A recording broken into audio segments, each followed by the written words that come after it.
кое што зависи иднината на Република Македонија.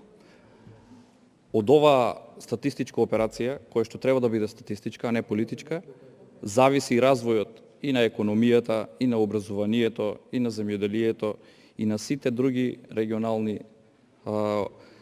усогласување на сите региони, односно според бројот на граѓани кои што живеат таму. Меѓутоа, ние очигледно, односно вие, ја сведувате на еден политички договор за опстанок на вашата коалиција. Бидејќи сакате да зборувате формално правно, јас ќе се задржам токму на формално правниот дел на членот 17, кој што и претходни колеги го спомнаа, каде што и самата рековте дека одговорноста ја носи директорот на Државниот завод за статистика. Меѓутоа, согласно вашето предложено решение, одговорноста е поделена. Кажете ми еден друг државен орган, односно било каде, биро, агенција, било која форма на организација во државната управа, каде што имаме врзан подпис.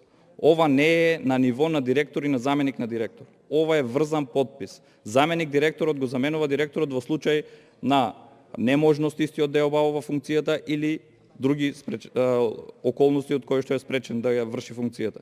Овде станува класично поделба, односно врзување на подпис. И вели вака, во ставот 3, сите акти во врска со пописот и за кој е утврдено директорот на Државниот завод за статистика да ги донесува согласно овој закон, пред нивното донесување директорот на Државниот завод за статистика и заменикот на директорот на Државниот завод за статистика ги разгледуваат и заедно ги одобруваат со парафирање дека се согласни со текстот на истиот. Почитувана колешки, спомнавте, а ние предложивме да се формира државна пописна комисија.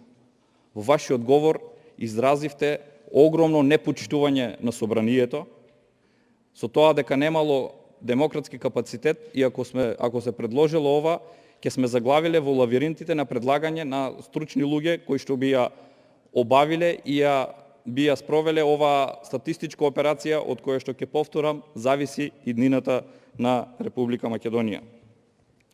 Конкретно, со ова законско решение давате огромни овластувања на директорот и на заменик директорот. Уште еднаш ви потенцирам, напоменете каде формално правно во одредена установа или било која друга организација на државната управа имаме вакво решение. Ова е единствено спасување на коалицијата и мнозинството кое што владее. Нема ништо повеќе од статистичката операција која што треба да се спроведе.